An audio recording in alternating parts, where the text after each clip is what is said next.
Okay, we're going to do some more transistor biasing. Right now we're going to take a look at the collector feedback bias circuit. And here it is. This is our collector feedback bias circuit. So we're going to roll with our trusted Kirchhoff loop equation, voltage loop equation here again. So it's the same thing over and over and over. What the beauty of using Kirchhoff is once you know how to apply this method, you can do it to any circuit and you can solve your own equations.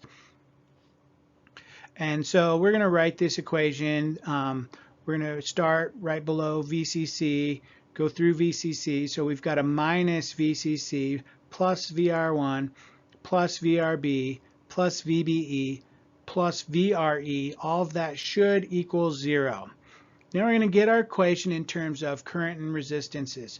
And we've got our IR1 is the one I want to look at. We know we've got IB there. We've got IE times RE.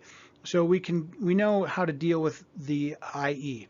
But IR1, let's take a look at IR1. So IR1 is, if we look at it, we can see we've got two branches coming into a node, and then we've got that sum of that current is what's going through R1. So the first branch is IB going through the RB, and then we've got the other branch is the collector of the transistor. So we've got IC flowing there, IB flowing there, and we've got IC and IB flowing through R1. We also know that IE is equal to IB plus IC. So therefore, IR1 is equal to IE.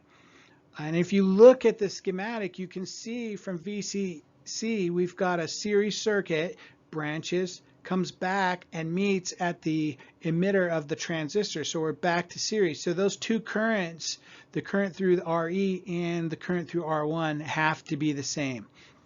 So now we can substitute out the IR1 or trade it out for an IE. And now we've got our IEs. We can convert those to IBs, which is IEs equal to IB times beta plus 1, and solve for the base current. And the formula is at the bottom of your screen.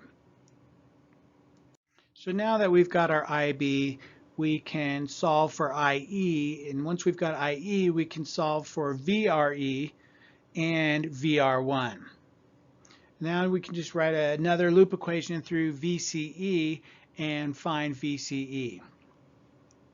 And now we're ready to build our DC load line.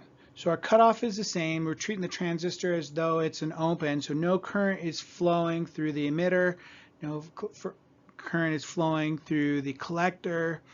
Therefore, there's no base current, there's no current flowing through R1. So if we Kirchhoff out and R1's at 0 volts and RE is at 0 volts, we find that VCE is equal to, or VCE cutoff would be equal to VCC. Now if the transistor was in the saturated state, or the transistor was acting like a short, we'd see that all the voltage is being dropped on the R1 and RE. So we can find the saturation current by dividing VCC by R1 plus RE. And again, our Q point is where we're actually operating at. It's our VCE and our IC.